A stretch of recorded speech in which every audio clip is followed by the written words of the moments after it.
Hi, welcome to Budget MTG Decks. All magic fun, all cards under $1. I'm David. I'm Stefan. And today we're going to look at all the black cards in Shadows over Innistrad. We first looked at white and then at blue, now we're looking at black.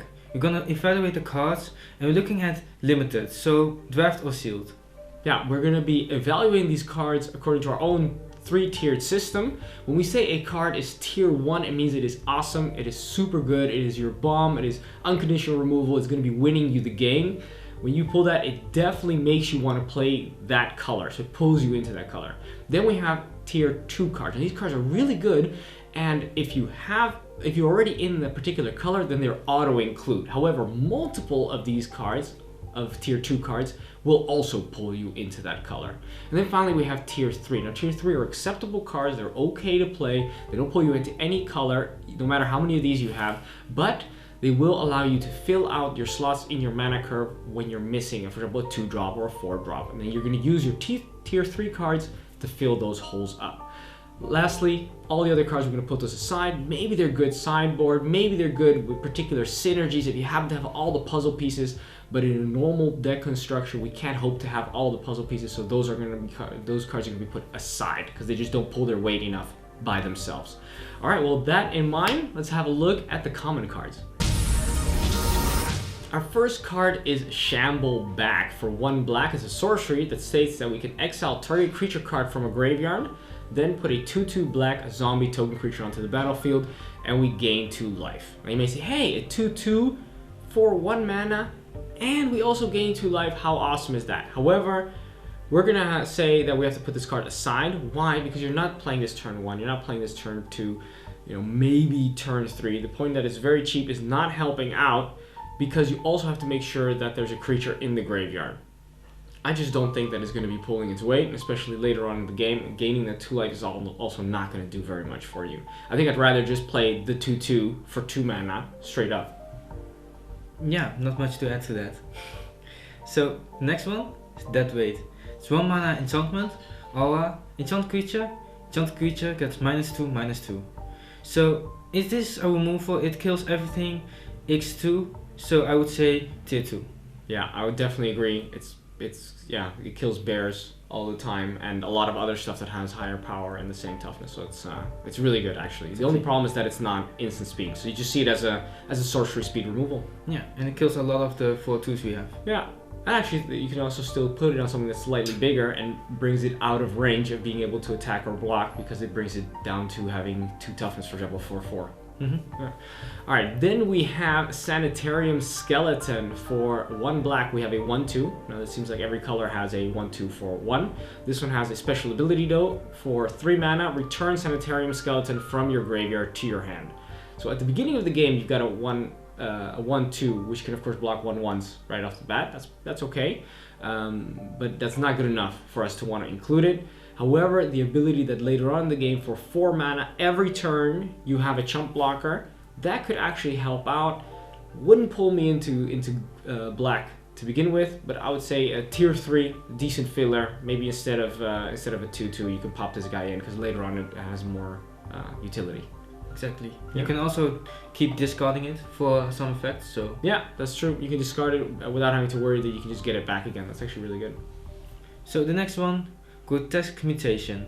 1 and a black, instant. Target creature get +3 and +1, engage lifelink until end of turn.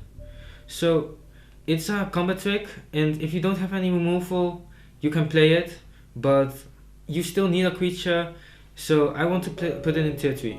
Yeah, as I see it, your removal spells are divided into 3 types. You've got your unconditional removal, which just says destroy target creature or exile target creature. Then you've got your conditional, which says, okay, this one is going to give -something, or destroy target tapped creature. Still very, very good.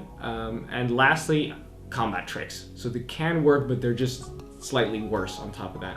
I don't think the lifelink is going to make much of a difference, but the fact that a 1/1 becomes a 4/2, we will pretty much trade with anything. Pretty strong. Then we have Vessel of Malignity. For 2 mana, it's an enchantment, and for another 2 mana, we can sacrifice this thing, and then target opponent exiles 2 cards from his or her hand. You can only do this anytime you can cast a sorcery, so in your first or second main phase. I don't really like this very much. If it would have just been 3 mana, then I would have been happy with it, but the fact that we have to pay 4 mana it's just too expensive, I think. Stefan, what do you think? It's too expensive. You are losing 2 turns in the beginning of the game, or the opponent doesn't have too much cards in hand anyways. Yeah. Of course, ideal, Christmas land scenario, magical Christmas land. What happens is it's late in the game. They've only got 2 cards, which happen to be their bombs. They're waiting for the mana. Then, of course, you play this for 4 mana, and they have to get rid of their last 2 bombs that they might have had in their hand. And this thing goes into your graveyard, the enchantment, which you needed for your delirium. Yes, then all the pieces fall right. But I think just by itself, it's not going to be doing too much. Exactly. Yeah. So the next one, Ghost Caller's Accomplice. It's 1 and a black. It's a human rogue, a 2/2. But when it's in the graveyard, for 3 and a black, you can exile it and you get a 2/2 zombie. It's only when it's a sorcery, but it's a 2/2 that gets a 2/2 later on. Yeah, it replaces itself pretty much for another 4 mana, for twice the cost. But yeah, basically it is 1 card and you get 2 creatures out of it. Exactly. So tier 3, it's not that great, but it's a decent filler. It's a decent filler, yeah. It's just a 2/2 for 2 is okay in my book. Then we have Rancid Rats. For 2 mana, we get a 1/1 zombie rat, and this zombie rat has Skulk, which means it can't be blocked by creatures with a greater power. So it can't be blocked with a creature with power 2, 3, 4, etc. So only by a creature with power 1. And it also has Death Touch. Now this is a card that I really love. I've always loved Typhoid Rats. Just small 1/1s with Death Touch. You got the Scorpion in green as well. It does so much work, especially in a game such as Limited, where you're going to be winning with your big fat bombs. And if the thing doesn't have evasion, then Rancid Rats just says, okay, you're not attacking into me with that thing because I will kill it. And these rats are going to be very effective in that. I think I will put it in tier 2 if I'm in black. Definitely turn 2. It's awesome to pop this down, but late in the game, it still does a lot of work. Yeah, you like it more than me. You're liking your rats. I love me some rats. Yeah, these Death Touchers make me happy. So the next one, Macabre Waltz. It's 1 and a black. It's a sorcery, and you can return 2 target creature cards to the graveyard to hand, but you have to discard a card.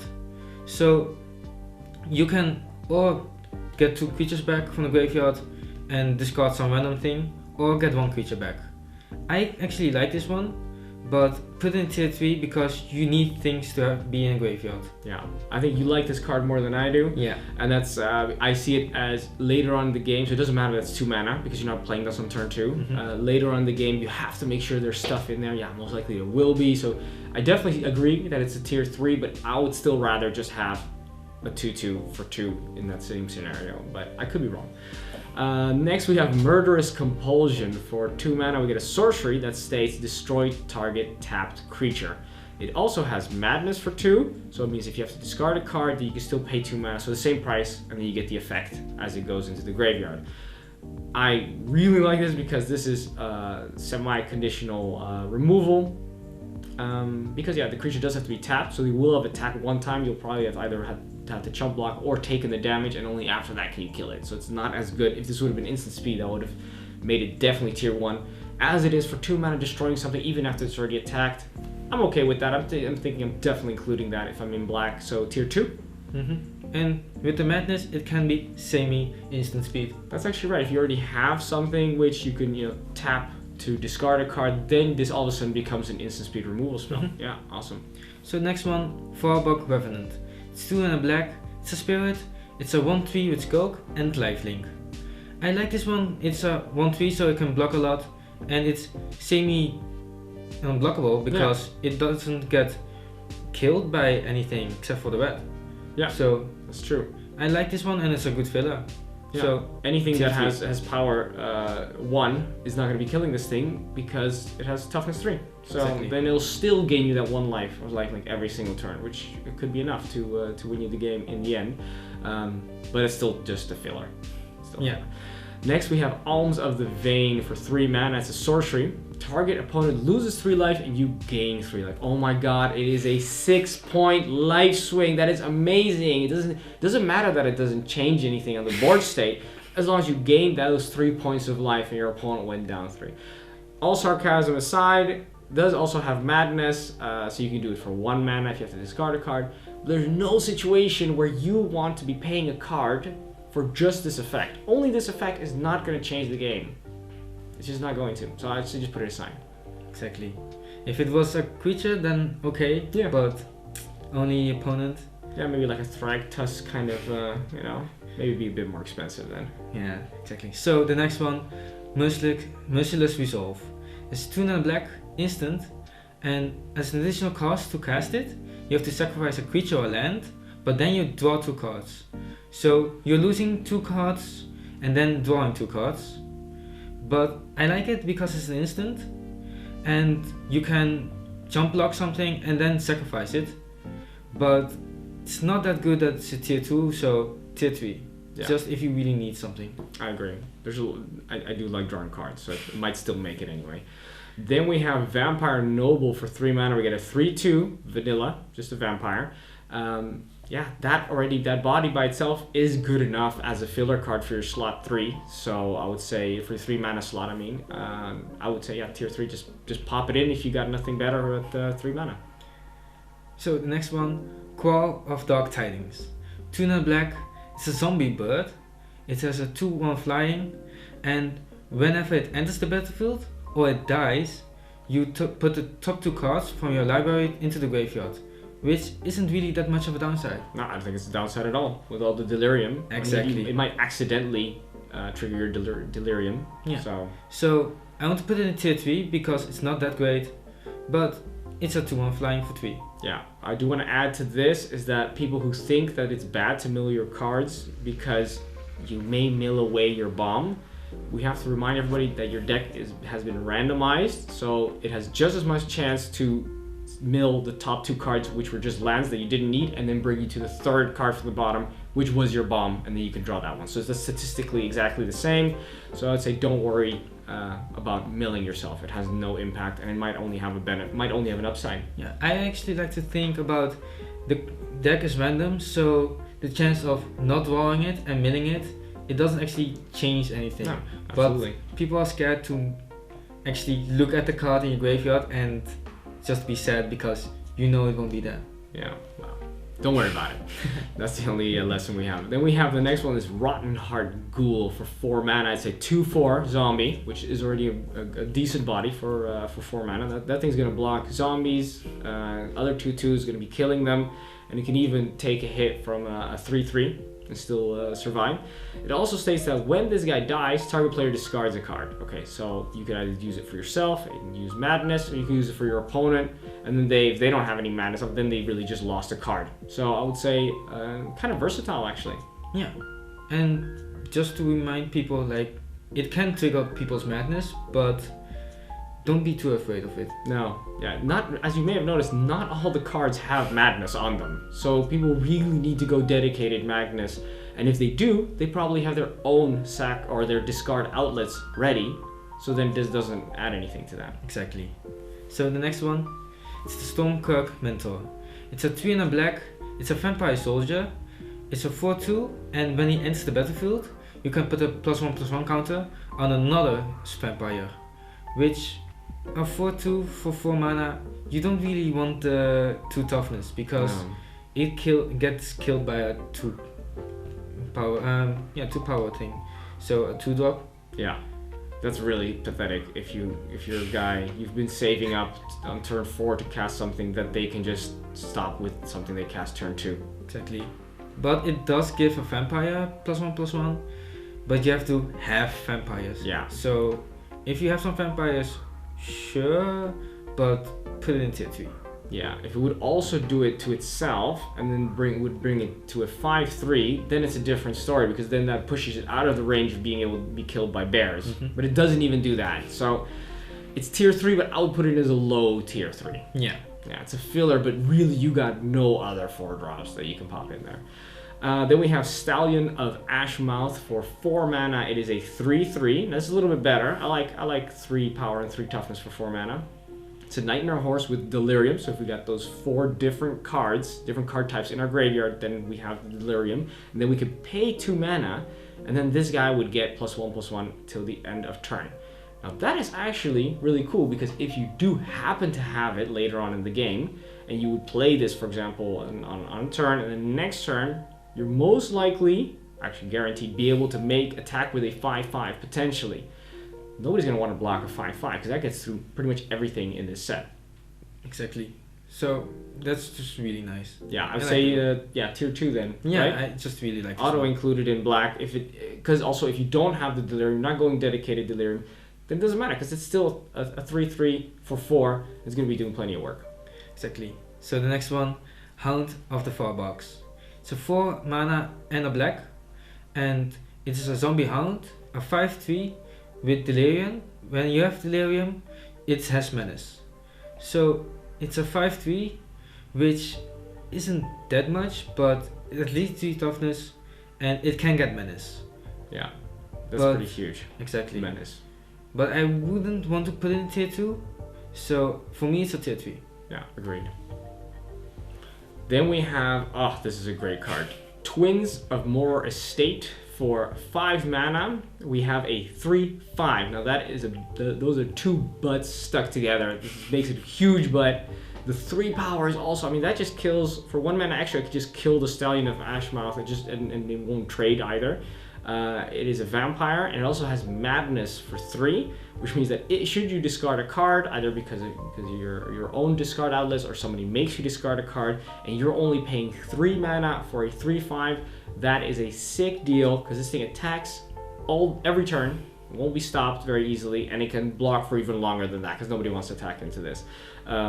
This is really, if you're in black, definitely putting it in. Exactly. And you really like the art. The art is it looks so good. Children, where are your parents? Last words of some guy. That's kind of dark. Exactly. So the next one, Twaddle. 4 and a black, instant, target creature gets -4/-4 until end of turn. It's a removal. It gets -4/-4, but it hits mostly everything. Yeah. So I want to put it tier 2 because when I open it, I want to play this. Yeah, definitely. If you have a possibility of being in black, then this is your premier removal. If the creature does have power toughness higher than 4, that's okay because you can attack or you can block on something, and then it'll have, or you take the damage from the combat, and then in your second main phase you can bring it down with another -4/-4, and that will probably kill it. Exactly. So it works like that. All right. Well, those are the commons. Let's have a look at the uncommons. So now for the uncommons. The first uncommon we have is Sinister Concoction. It's a black enchantment. For black, 1 life, milling the top card, discarding a card, and sacrificing Sinister Concoction. You can destroy target creature. Unconditional removal. Yes. That's what we want. But for so many things, I don't know if it's worth it. I mean, if there's nothing better, I would play it, but I would put it in tier 3 because it wouldn't make the cut for automatically in my deck. No. Yeah, the paying 1 life doesn't matter. The paying 1 black mana also doesn't matter. Paying 2 mana in total for this is fine. Milling a card also doesn't matter. But the fact you have to discard a card on top of all those other things as well might make you're 2 for 1-ing yourself. Then again, when you absolutely positively have to get rid of that creature that your opponent is going to swing in and kill you with, then so be it. You get rid of that, you discard that card, and yes, of course, in an ideal world, you're going to be paying the madness cost, and then you're also casting something. But let's say you're not. You have a choice: either you're down 1 card, or you lose the game. Then Sinister Concoction will save you. I would say, yeah, it's not really unconditional removal because you're really 2 for 1-ing yourself. But then again, it does destroy anything, so it'll probably make the cut with me. But it's on the line, tier 3, definitely not tier 2. Next card is Liliana's Indignation for X and black. It's a sorcery. Put the top X cards of your library into your graveyard. Target player loses 2 life for each creature card put into the graveyard this way. Now, once again, it may seem, oh my god, I've got 6 mana, and I'm putting 5 cards, and maybe it's 5 creatures, and they lose 10 life, that's half their life, that's amazing! But once again, I'm being sarcastic, and the point is that most of the time it's just going to do 2 to 4 points of damage, and you've pumped your whole mana into that, and you're not doing anything else that turn, and we know that just doing a swing of life, unless it's going to kill your opponent in 1 blast, then that's still good, but in this case it's not going to do that, and it's going to be doing very little damage and not changing the board state. So I would say don't bother playing this, just put it aside. Exactly, I don't like it because it's a chance. It's random, yeah. So that's what I don't like of it, but yeah. So the next one, Indulgent Aristocrat. It's a black, it's a vampire, a 1/1 with lifelink, with its ability for 2 mana, sacrifice a creature, put a 1/1 and +1/+1 counter on every vampire you control. So if you have a lot of vampires, sure, but else I'll just put it aside. Yeah. Because you just have to have vampires and sacrificing creatures. I would be very excited if it would say sacrifice an artifact, because then you can just sacrifice the clues. Sacrifice all the clues. Sacrifice the clues, and it would say, and you get a counter on each vampire, or even if it would just do it for himself, then yeah, I guess that would still be okay. But the fact that it's for the vampires, and the fact that it has to be a creature means you really need to be going vampire tribal for this to work. And by itself, it also does absolutely nothing. It's just a 1/1 for 1 with lifelink. It's not going to change the game. So I'll also put it aside. The next card we have is Olivia's Bloodsworn for 2 mana, a 2/1 flyer. He's also a vampire soldier, so there we go. That's a nice little tribal guy.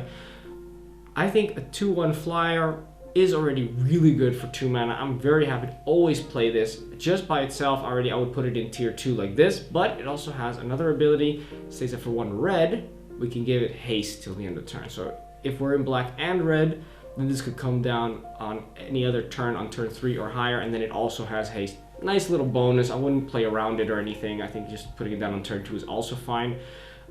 But yeah, I'll be very happy seeing this in my deck, because you're doing 2 damage every turn, pretty much, with flying. Yeah, so the next one, Hair of Falconwrath. It's 1 on black, it's a vampire, it's a 2/1, but its ability when you discard a card, you can transform it, but it's only once each turn. So you can't use it as a discard outlet in response, Yeah. but it changes into Heir to the Night, and it's a 3/2 vampire berserker with flying. Yeah. I So don't know how often that berserker thing is going to come in handy, but the vampire at least is kind of relevant. And if a 2/1 flyer is good, a 3/2 flyer must be even better. exactly. Yeah, But- tier 2, right? Yeah, tier 2. Then the next card is Call the Bloodline for 2 mana. It's an enchantment, and then we can pay a mana, discard a card, and then put a 1/1 black and white vampire knight creature token with lifelink. Oh, it's just black. Sorry, Yeah, it's not only white. black. I'm thinking about the other one. Just the vampire knight token with lifelink onto the battlefield. You can only do this once each turn, so you can't empty your hand and put down a ton of creatures. That would be pretty cool, actually. But just by itself, being able to put down, replace your lands once you've already got, not replace lands, once you've already got all the mana you need, you're up to 6 or even 7 lands. At that point, you're not going to need any more, and then every land in your hand after that is going to be a 1/1 lifelinker, which could come in handy. I don't think I would put it in automatically if I'm playing black, but it could come in handy maybe if I'm playing black and white, where you're going wide with a lot of different tokens, and this will definitely make the cut there. So tier 3 by itself. Yeah, I just really want to make the madness work. Oh yeah, So true. that's why I like this That's one. a good madness outlet. Yes, Yeah. absolutely. So the next one, Pale of Rider of Thorstad. 1 and a black, it's a spirit, it's a 3/3 with Skulk. But when he enters the battlefield, you have to discard a card. So There's your madness. exactly. So for 2 mana, a 3/3 is a really, really nice body. Yeah, it's crazy. So, exactly. I would like to automatically include it, just because if you have them turn 2, you just have a 3/3 which they can't answer for another couple turns. That's true. That's guaranteed damage right there. Exactly. And even later when they do something big, then they might not even be able to block it because of the Skulk. That's rough. Then we have Tooth Collector for 3 mana, a 3/2 human rogue. So that by itself, the body's already fine for 3 mana. You can play that all day. But when it enters the battlefield, also target creature an opponent controls gets -1/-1 till the end of turn. Additionally, it has Delirium. So once again, when you have those 4 different types of cards in your graveyard, then you get to do that at the beginning of each opponent's upkeep. So that is pretty rough. So tokens are going to be destroyed. This thing also kills those 2/1 creatures that come in early in the game. Or of course you can do it in a second main phase after a bigger creature has already blocked and it's been brought down to, that's already, maybe it had 2 toughness, and now it's only got 1, and then you put this guy down, and then that brings it down from 1 to 0. So you can also use it like that. Sounds a bit complicated. Point being, it does 2 good things. It's a good body, and it can help remove something.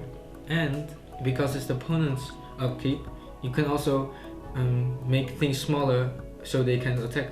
Yeah, that's true. Good point. So the next one, behind the scenes. 2 black, it's an enchantment that says creatures you control have Skulk.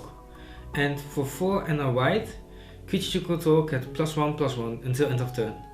So it's not something that I really like unless you have a lot of flyers or small things. So for me it's a turn tier 3, but it's really nice because you can pump the things up after you've been unblockable. Yeah, after the people haven't blocked, because your creatures have Skulk. So if they're 1/1s and they can't block 1/1s, then afterwards you can still turn them into 2/2s once they have decided that they can't block. Exactly. But it's still, for me it's tier 3, but only if I'm already in black and white. Because just being in black is not sufficient, I think. Then I would just put that card aside. Because remember also on the turn that it comes in, it doesn't really do anything. Sure, your creatures have Skulk that turn, but you really want to be able to start pumping those creatures up every turn after that. So it could have a place, but yeah, be careful that it doesn't become like a dead card. Yeah, the only reason why I would think about it is because of the white ability. Yeah, true. Then we have Kindly Stranger. Oh, isn't she sweet? For 3 mana, it is a 2/3. That's actually a pretty tough grandma. I think a 2/3. That's she's tougher than a bear. This one, so you gotta watch out.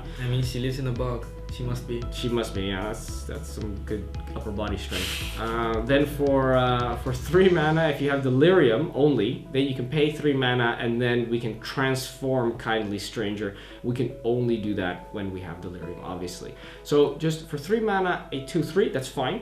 We can play that even if we don't have the Delirium. Should at some point in time we get that Delirium, then it transforms for 3 mana into Demon Possessed Witch. Now she becomes a 4/3, which is already very good. That's going to be doing a ton of damage in the game because it can't be blocked by bears anymore. But when it transforms, it also destroys target creature. You may destroy target creature. Now that is unconditional removal right there, and that makes me want to jump through a few hoops to get the Delirium to work.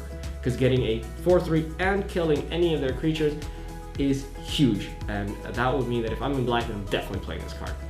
Yeah, exactly. So next one, Pick the Brain. 2 black, sorcery. Target opponent reveals his or her hand. You may choose a non-land card from it and exile that card.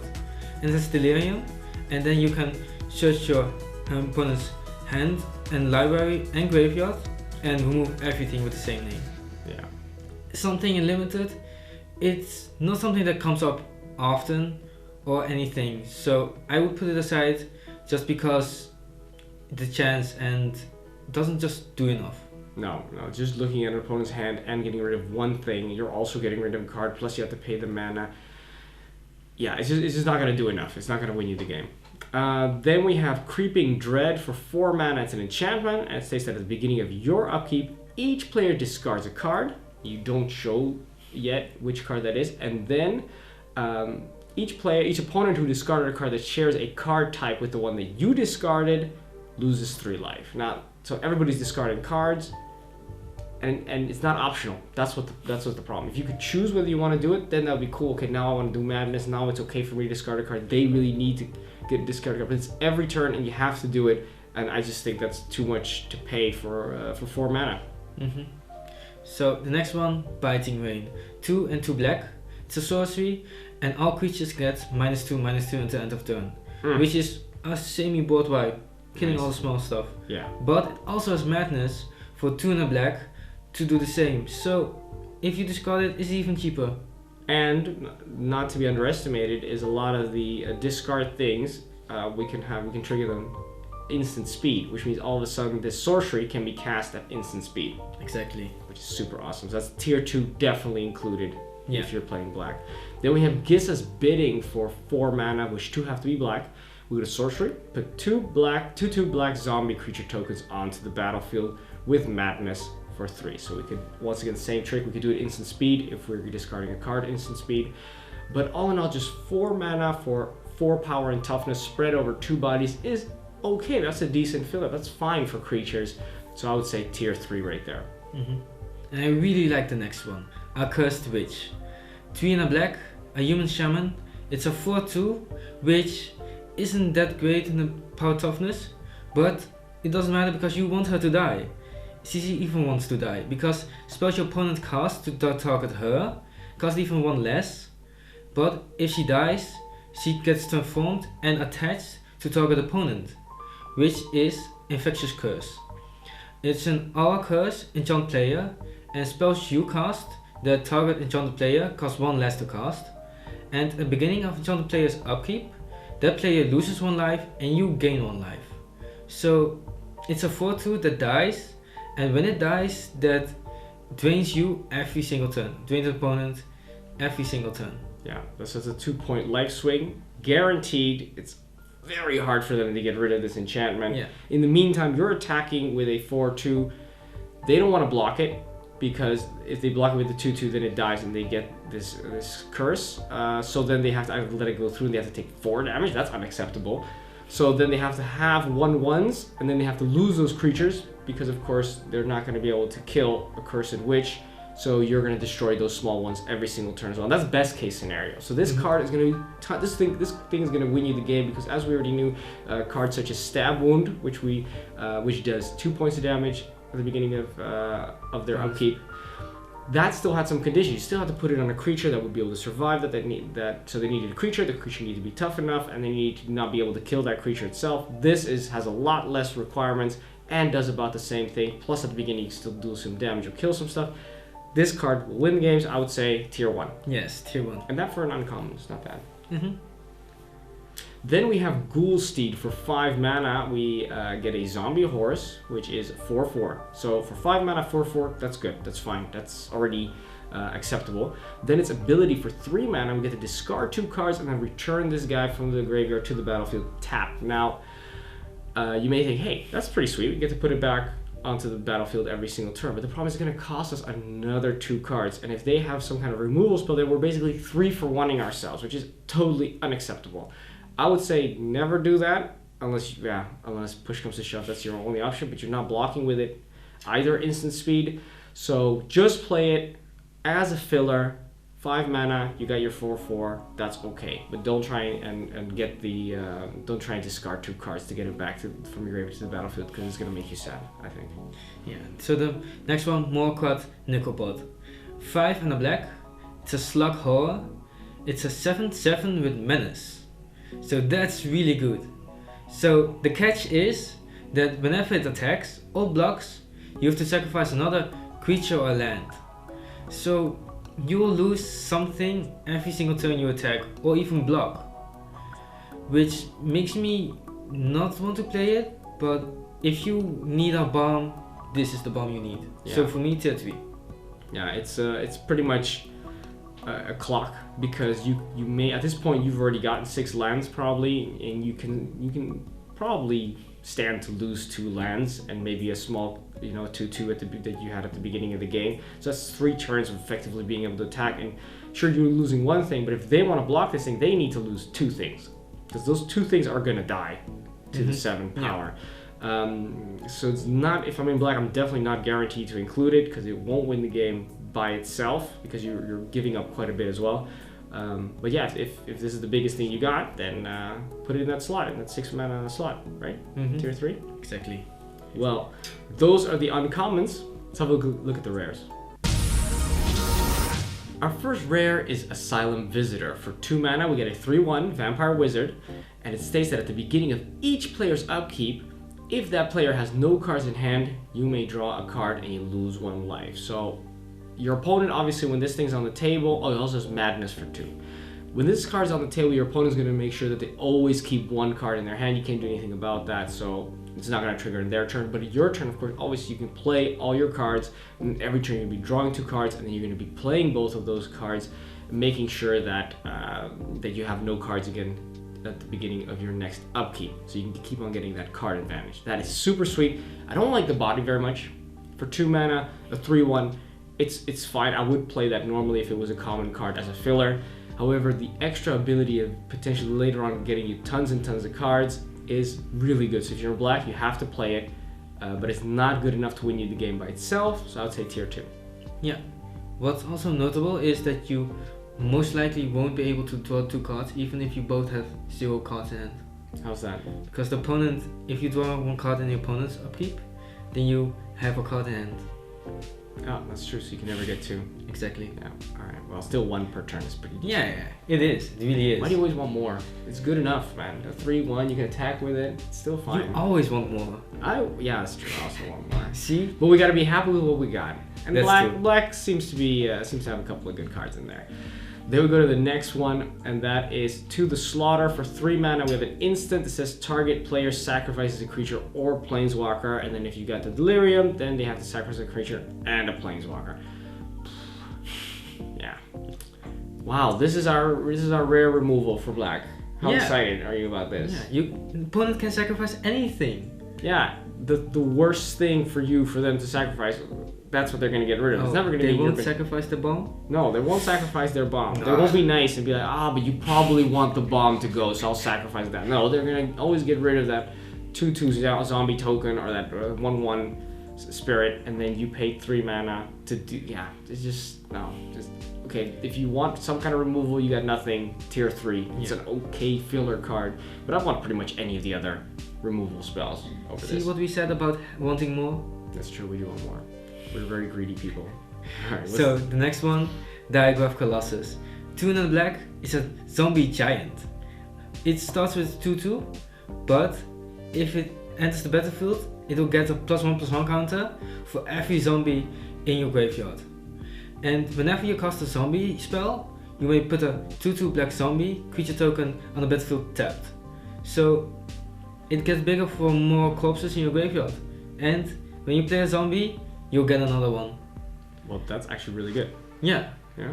But you have to play with a lot of zombies, so I want to put it in tier 3 because if you don't have any zombies, it doesn't do anything. It's a 3 mana 2/2. Yeah, and that's not too great. No, you don't want that. So really make sure you've got 3 to 4 extra zombies in that deck to get at least a chance that you get an extra zombie when you play it. Yeah, so tier 3, decent filler. Next one, we have an awesome card, Elusive Tormentor for 4 mana, 2 of which has to be black. We get a 4/4, so already for 4 mana, a 4/4, that's huge. I mean, normally we would get a 3/3, which we'd also be happy with, but in this case we get a 4/4 Vampire Wizard, and for a 1 mana of any color, so 1 generic, and discarding a card, we get to transform Elusive Tormentor. Now, what does it transform into? That is Insidious Mist. Insidious Mist is a elemental, a 0/1 with hexproof and indestructible. It can't block and it can't be blocked. And whenever this guy attacks and isn't blocked, which is most likely the case because it can't be blocked, then you can pay 3 mana, and if you do, transform it. So this is how it works. You pop down Elusive Tormentor, then the next turn you're going to attack, and then if they do block it, then you say, okay, that's fine, you can't kill it anyway because I'm going to pay 1 mana discarding a card, and then it's going to turn into this indestructible thing. Sure, you blocked it, but yeah, my thing doesn't die, and the next turn you can attack. They can't block it, so the Insidious Mist gets through, and then before the combat damage is dealt, you're going to pay the 3 mana, and then it's going to turn into a 4/4, still attacking. You're going to do the guaranteed damage. What's also cool is that when it is Elusive Tormentor, instant speed, you can always pay that mana and discard a card to flip it over when somebody tries to use an instant speed removal spell on Elusive Tormentor, because Insidious Mist is not only indestructible, but also has hexproof, so it's not going to get hit by anything. Wow, this is so good. Yeah. This is going to win you the game. Tier 1, exactly. If I see this, then it's okay, I'm in black. I guess I'm in black when you pull this card. I guess I gotta see what else I can get for my tier 3 cards in black to make it work. Because if you draw this, that's just super awesome. Exactly. So yeah, tier 1, it has everything you want. Yeah. So next one, Triskai Decaphobia. It's a 3 in black enchantment. At the beginning of your upkeep, choose one. Each player with exactly 13 life loses the game, and then each player gains 1 life. or each player with exactly 13 life loses the game, and then each player loses 1 life. So it's something that you really have to play around to actually get to, and that's too much of a hassle, so I want to put it aside. Yeah, it can kill you as often as it will kill your opponent.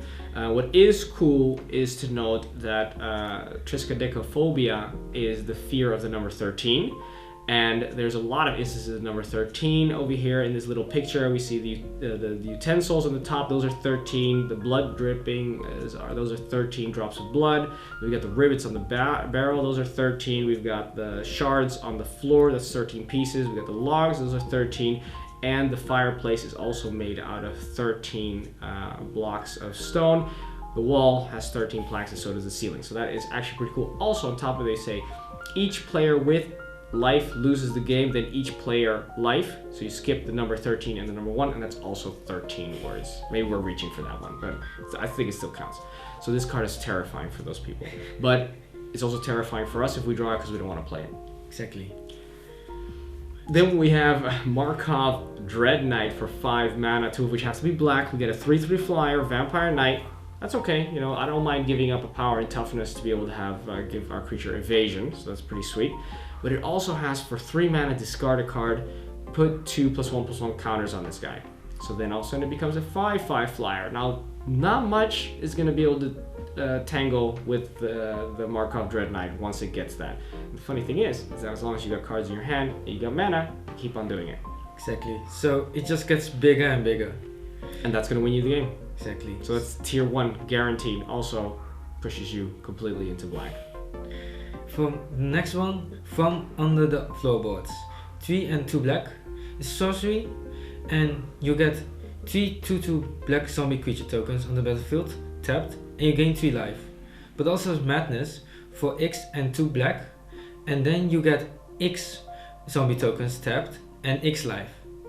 So it's a nice card, but the zombie tokens come into tapped, and it doesn't really do anything when it comes into play. Yeah. And for 5 mana, if you're behind, you will be losing because it doesn't do anything on the board. Yeah, the 3 life is not going to hold you. Let's say in limited, a turn is about 7 points of life. So it's not even the amount of life that would keep you in the game for a whole turn longer. 3 is half of that, so it's just unacceptable to put down those zombies. However, for 5 mana, 6 power and toughness, if you're still well into the game, then that's pretty decent. It is a filler card though, if you have no other better 5 mana cards, so tier 3. Then we have Ever After for 6 mana, 2 which has to be black. We have a sorcery, and it's a very romantic / dark, horrible picture. Ever After, it's romantic. It is very romantic. It says we return up to 2 target creature cards from your graveyard to the battlefield. Each of those creatures is now a black zombie creature in addition to its other colors and types. Then we put this card at the bottom of its owner's library. Well, turn 6, so stuff has died. And if you can get 2 of those things back onto the battlefield, that is a little bit of card advantage. And of course you get to select the better things. It's actually not that bad. It doesn't push me into playing black because it does require you to be behind a little bit and stuff needs to have died. It's not going to win the game by itself. You need to have other good supporting cards to be able to get back. So if I'm in black, I would definitely play it though. But you do need to have those other cards that already put you in black. So that's tier 2. Mm-hmm. And it's just really sweet. They come back together. That is, except of course if you got 2 really weird creature types. Try and explain that one. You know why they're romantically involved. Well. So that was for the rares. So look next to the mythics. So the first mythic is Relentless Death. 2 black, and it's a zombie, a 2/2 with menace. But when it dies, you may pay a black to get it back to the owner's hand. And when it dies, you can also pay X. And when you do, you turn target zombie creature from the graveyard with converted mana cost X to the battlefield. So it comes back every single time, and if you have enough mana, you can reanimate other zombies when it dies and get it back. So it really is relentless. But it doesn't win you the game on itself, and with the 2 black, it's really hard to just play it, so I want to put it in tier 2. If you're already playing black, then it's fine, but don't play black because of it. No. I mean, of course, 2/2, it's kind of got evasion, but you're probably going to be playing 2 colors, maybe even 3 colors in limited. So then you cannot guarantee you'll be able to play this turn 2. So it's going to be coming later, and then turn 3, turn 4, it already starts becoming less impressive. And yeah, sure, you have a blocker guaranteed every turn later on in the game, which for that it's fine, but that also still doesn't win you the game. Being able to block something that's killing you every single turn is not winning you the game. It's just stopping you from dying, which is just not good enough for tier 1 in any case. But if you're in black, just play it. Then we have Mind Wreck Demon for 4 mana, 2 of which have to be black. We have a Demon, which is a 4/5 flying trampler. Okay, right now you're already thinking, oh my god, for 4 mana, evasion, actually double evasion, because fly trample is also a form of evasion, and it's also a 4/5. That is huge.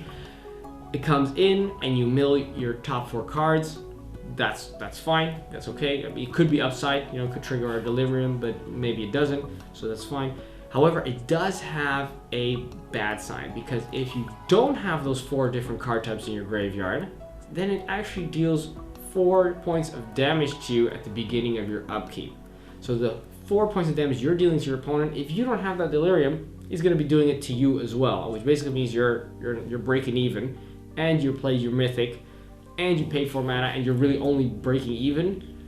And if they have a blocker, they can block it a few times. Sure, it has trample, but then you're still behind even, and then you might even lose the game because of this card. Now that's something that would worry me, that your bomb actually kills you before it kills your opponent. So that concerns me. I have good faith that if you play this card, then you're really going to build around that Delirium. You have to make sure that you guaranteed have those 4 different types. Make sure you got some artifacts in there. Make sure you got some enchantments in the deck, because otherwise playing this is not going to be your bomb. It's going to be their win condition. But that's why that's really important that it also mills 4. Yeah, but what are the odds? You're not gonna mill 4 and then mill those 4 different cards. Of course, but it's still important, and that's the 4 life loss is for me the reason why it's not tier 1. Yeah, so it would have to be tier 2. Sure, play the black, but also be careful. Exactly. You gotta build around a little bit. So the next one, Behold the Beyond. It's 5 and 2 black. It's a sorcery. You have to discard your whole hand, but after that you can search your library for 3 cards and put those in your hand, and then shuffle your library. So for 7 mana you have to discard your hand and get 3 cards of your choosing. I want to play this, but it's just you're losing a turn. So yeah. if you can survive that one, it's really good. So I want to actually play it if I draw it, but yeah, that's the thing. If it doesn't, it will win you the game, but you need to survive 1 turn, which you're giving up, so you're behind. But it does draw you 3 cards, plus of course the beginning of your turn you draw another card, so that's 4 cards. At turn 7, let's say maybe even turn 8, when you cast this, you've probably got no cards in hand, so discarding doesn't matter, and now you're up 4. You're in an awesome position to win the game. You will, because you're like, oh, I want those 3 cards, I'll get my bomb and 2 awesome pieces of removal. That's going to guarantee you're going to win the game. However, what if you don't survive another turn and you've got this in your hand, and you may think, okay, I have to play this 2/2 for 2 just to be able to block this turn, and you just never get the chance to play this, because if you do play it, you lose right away. And that would be a really ugly position to be in. So yeah, I mean, if you're in black, try and play it, but also kind of like the Mind Wreck Demon, it's powerful, but it could also be in a situation where you have it in your hand and you think to yourself, okay, I can't even do this because it would be too risky. Exactly. So tier 2, right? Yeah. All right, well, those are the mythics. Let's have a look at the conclusion. So in conclusion, I don't really like the rares and mythics that much, but there are a couple uncommons and commons I'm pretty excited about. Yeah.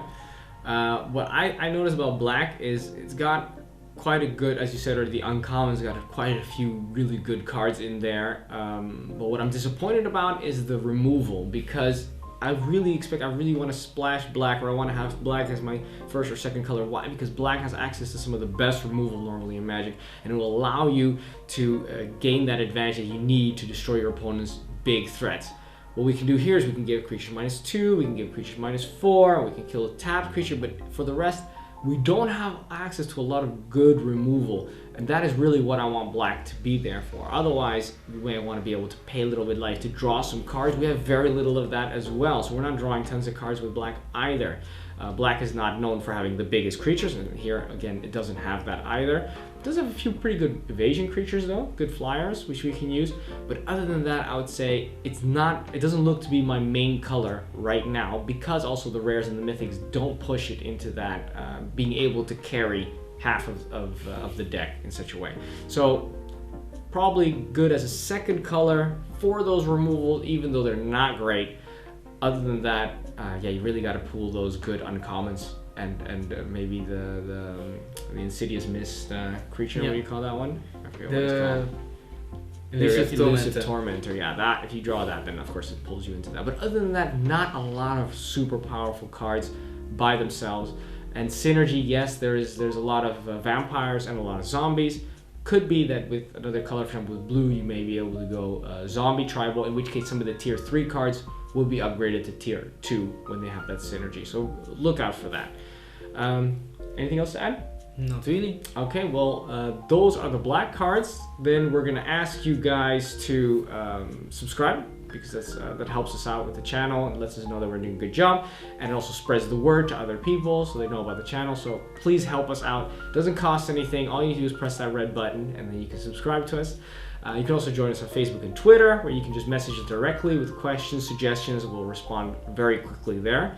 And yeah, after the jump, you're gonna see a couple of other videos for the set. So we already did white and blue, and of course we've got red and green and multicolored still coming up. So stay tuned for that.